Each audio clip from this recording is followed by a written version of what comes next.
काशी काशीपुरी की श्रेष्ठता। स्कंद पुराण। इस प्रकार बातचीत करते हुए महादेव जी ऋषिकेश को देखा। आनंद वन में मध्य भाग में जो अशोक के वृक्ष के बीच उसके जड़ के समीप बैठकर तपस्या करता, उसके शरीर में तनिक भी नहीं हिलता था, डुलता था। ऐसा जान पड़ता था मानो सूखी नस नाड़ी से बंधा हुआ हड्डियों का ढेर है। इससे पहले पार्वती ने देखा। महादेव जी निवेदन, नाथ आपके तपस्वी भक्त है, इसे वरदान देकर प्रसन्न कीजिए। इसका चित्त एकमात्र आप में ही लगा हुआ, इस जीवन में आपके अधीन है, आपकी प्रसन्नता के लिए कर्म करता है, आप ही के शरण में रहता है। कठोर तपस्या से सारा अंग सूख गया। अब इसे यक्ष को वरदान देकर आप इसे अनुग्रह करें और अपने भगवान शिव दयाद्र चित्त होकर समाधि आंख में बंद करके बैठे हुए ऋषिकेश अपने हाथ से स्पर्श किया। स्पर्श आंख खोल दी।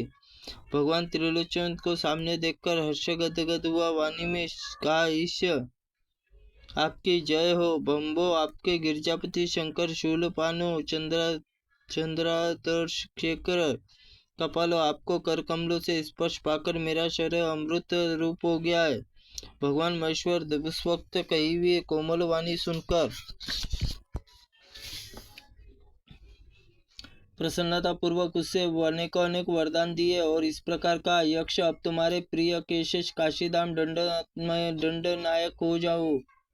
इस समय तुम्हारा नाम दंडपानी होगा। उसमें मेरी आज्ञा से समस्त उत्कृष्ट गणों का शासन करूंगे। ये दो समस्त उद्भ्रग नाम वाले गण सदा तुम्हारे अनुगामी रहेंगे।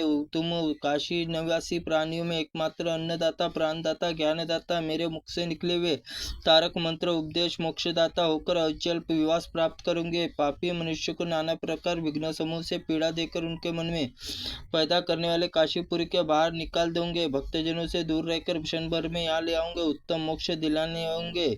यक्षराज उत्तम क्षेत्र में आज तुम्हारे अधीन कर दिया है। यहाँ तुम्हारी आराधना किए बिना कौन सा पुरुष मोक्ष का भागी हो सकता है।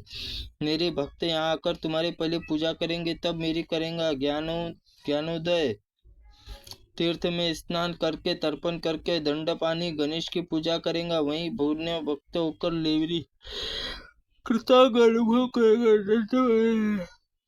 दक्षिण दिशा में मेरे नेत्रों के समक्ष निवास करो और पापी मनुष्यों को दंड और अपने भक्तों को अभयदान देते रहो।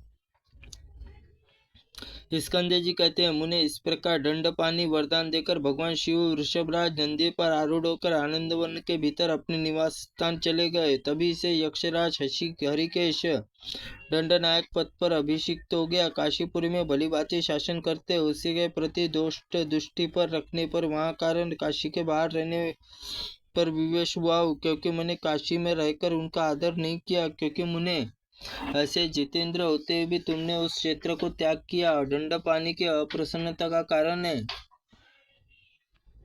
ऐसा मुझे संदेह है कि ऋषिकेश कल्याण में मोक्ष की प्राप्ति के लिए मुझे निर्विघ्न काशी विश्राम प्रदान करो। महामते दंडपानी, यह पूर्णभद्र धन्य है, कनक कुंडला भी धन्य है। इसमें त्वर से तुम्हारा प्रादुर्भाव हुआ। यक्षपते तुम्हारी जय हो। पीले नेत्र वाले धीर शिरोमणे तुम्हारी जय हो। पीले रंग जटा धारण करने वाली जय तुम्हारी जय हो। दंड रूप में महान आयुध धारण करने वाले वीर तुम्हारी जय हो। अविमुक्त महाक्षेत्र सूत्रधार तपस्वी दंडनायक भयंकर मुख विश्वनाथ प्रिय तुम्हारी जय हो। सौम्य सभा संतों के सौम्य सुख, दूसरों को भय पहुंचाने वाले पापी के लिए भयंकर हो। काशी क्षेत्र में पापपूर्ण विचरने वाले मनुष्य काल हो।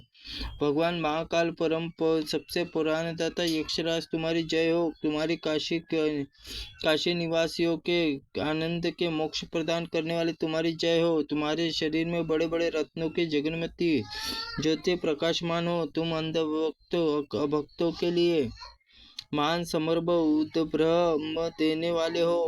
भक्तों का संभ्रम उद्भ्रम का निवारण करने वाले हो। प्राणी के अंतकालीन श्रृंगार में परम चतुर और ज्ञान निधि करने वाले दंडपानो तुम्हारी जय हो। गौरी चरण विंदो में भ्रमण तुम्हारी मोक्ष साक्षात कराने के लिए कुशल यक्षराज तुम्हारी जय हो। मुने यह परम प्रवीण कल्याण जटामज नामक स्त्रोत में प्रतिदिन तीनों समय यह जप करता हूँ। यह काशी प्राप्ति करने वाला जो बुद्धिमान श्रद्धापूर्वक दंड पाण्य अष्टक का पाठ करता है, वो कभी विघ्नों से त्रिक्षुत नहीं होता और काशी निवास का फल पाता है।